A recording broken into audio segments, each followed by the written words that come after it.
What if you could use your wargaming terrain for more than just one game? What if you could change out the theme easily and you could break down the terrain and store it easily as well, all while having something that's good enough to look as a display piece? Well, these were some of the elements that I wanted to incorporate into my build, as I've been looking to get into the game Idols of Torment, which is heavily terrain based, but I didn't want to be locked into just having one piece of terrain that I can only use for one game. So I had an irregular piece of styrofoam that I got that was kind of in the shape of a bridge, but I had already done that before, so I wanted to cut it down into almost like a boss battling platform. I thought it would be kind of a cool place to do objectives. And the theme of this game is classical antiquity, so I wanted to do a lot of pillars and try to find the best way to make pillars just by using a proxon and some foam. The best way I found to do this was cutting it at an angle, cutting off each of the corners. So basically cutting it into an octagon and then measuring halfway between each of the flat sides, cutting a straight line, and then smoothing it out. I realized that I had subscribed to Loot Studios a really long time ago. I found these guys in one of their old things, and it seemed to fit the theme of the game perfectly, so I printed up 2 of these busts that I could use to actually look like some statues. I knew I wanted the main structure of this to be covered in large stone bricks, almost as if they were made out of marble. And in order to do this, I used a jig from Shifting Lands that cuts bricks for you. Essentially, you just cut a piece of foam down to size, and then you cut strips, and you make a couple of these sheets, and then you cut the thickness that you want for these bricks to be. So you can see this speeds up the process immensely, and it also gives you a really good look. I wanted this terrain to still be compatible with D&D, so I knew that I wanted to incorporate a grid. I always like playing D&D with a grid, even on my terrain, but I wanted to do it in a way that was stylized enough so that it didn't look super obvious that it was a grid. So for this, I did the stairs that were leading up to the actual platform. So I mapped this out with how many of the individual 1-inch squares I would need, and instead of actually just stacking them up, I figured out how high I would need each platform to be to accommodate each 1-inch square. That way it looks as if there's almost marble stone blocks that just have tiles that are placed on top. This also saves a lot of time instead of having to cut a bunch of bricks that, quite frankly, they don't look very great when they're just stacked. I did it a little bit later in the build, and it was something that I did regret a little bit with it. So going through this process, you can see I'm dry fitting a lot of the elements together as I'm going, and that's because I don't have a complete idea of what I'm going to be building as I'm doing it. I have an idea based on the shape that I have, and then I just start to kind of fit things together and see how they work. So I know the elements that I have that I want to work together, but I also want to utilize the shape that I have of this original piece of styrofoam. So there are these pockets that you can see here where I'm carving out the brick, and it makes kind of a little cavity where I can then put some more stones that go up. This way I can make a symmetrical battleground where you can come from each corner or each side, and then there's a meeting place that's on these platforms that are in the center. This makes for a really cool kind of spot for either a boss to be battling or for an objective to be placed. I'm not really a war gamer, but from what I can tell, they seem to hate grids and hate lines. So I'm trying to break into the wargaming scene, and I don't want to seem like a huge poser, so I can't put grids on everything. So I made some texture with using plaster of Paris with a little bit of glue and then some rocks. So I never really have done my floor this way, so I went ahead and did 3 different tests. Also, I want to say that for things like hobby sand and little rocks, I went to a local landscaping place and they had paving sand and granite sand. The same thing in a tiny Ziploc drug bag at a hobby store probably would have cost me $10. I knew the stairs were sticking out way too far, so thinking about it from the perspective of storage or also transportation, I knew that they would break off immediately if I glued them directly to the main structure.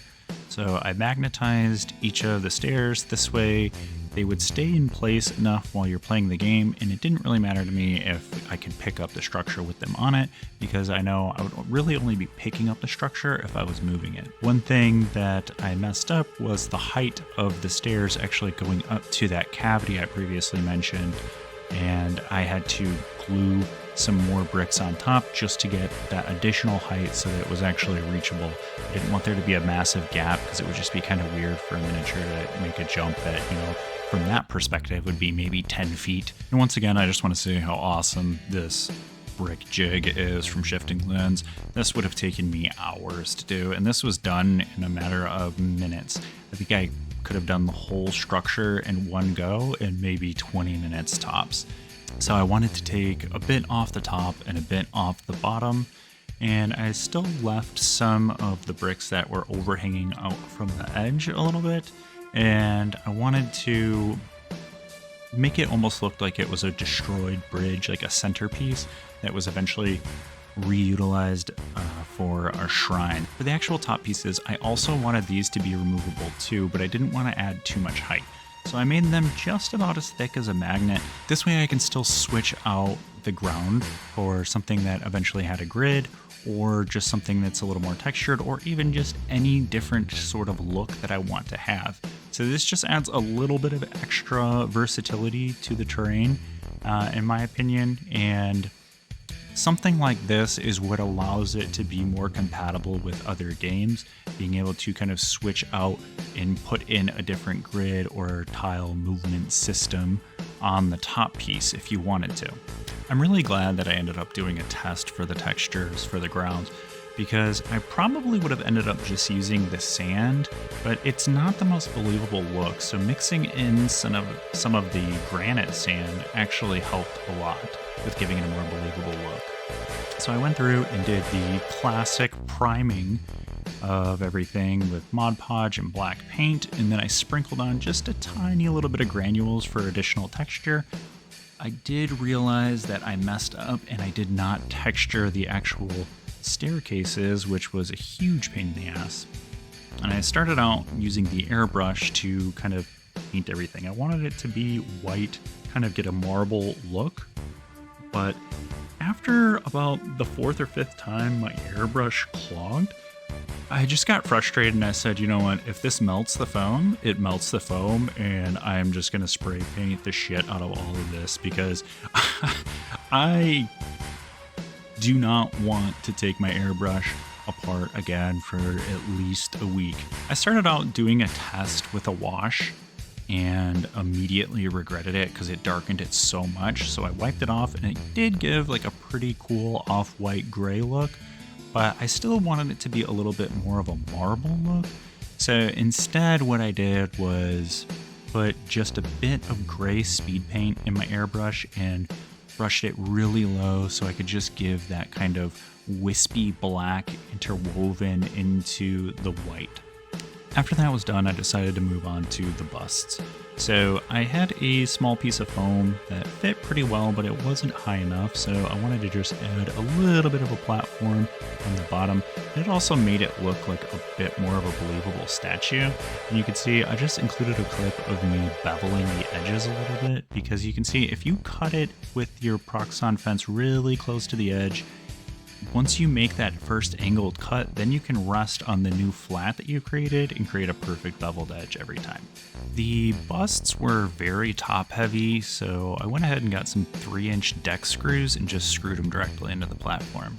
So here you can see I used the airbrush to paint these, and you will never see a painting tutorial come from this channel because I am not very good, but doing something like this on a piece that is just going to be for terrain has done a lot to help me gain familiarity with the airbrush and also just gain a lot of confidence with it. So if you have an airbrush and you don't use it due to be intimidated by it, I would highly recommend using it to paint a piece of terrain or paint a miniature that's just going to be a part of a piece of terrain.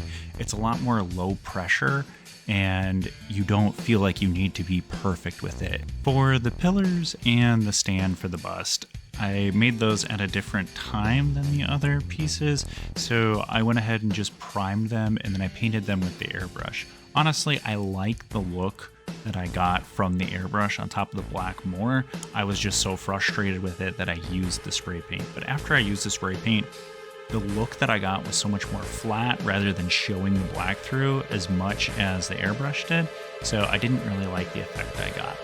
On the busts, I went ahead and just used a brass paint from Vallejo Models on the crown piece because I knew that would make it really pop just due to the contrast of a mostly white piece of terrain. I then used some Vallejo pigments to kind of offset the white. I didn't want to actually add paint to this because I didn't want to change the color too much. So having these pigment powders and just putting them on there directly and then just kind of moving them around with a dry brush was the perfect way to do this. So you can see how the terrain kind of stores and how quickly and easily you can put it together.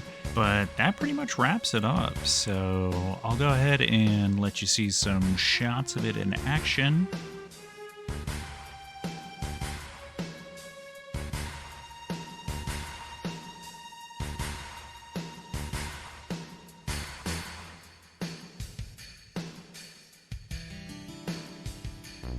Anyways, be sure to like and subscribe, drop a comment for the algorithm. Thanks for watching, and I'll see you on the next one.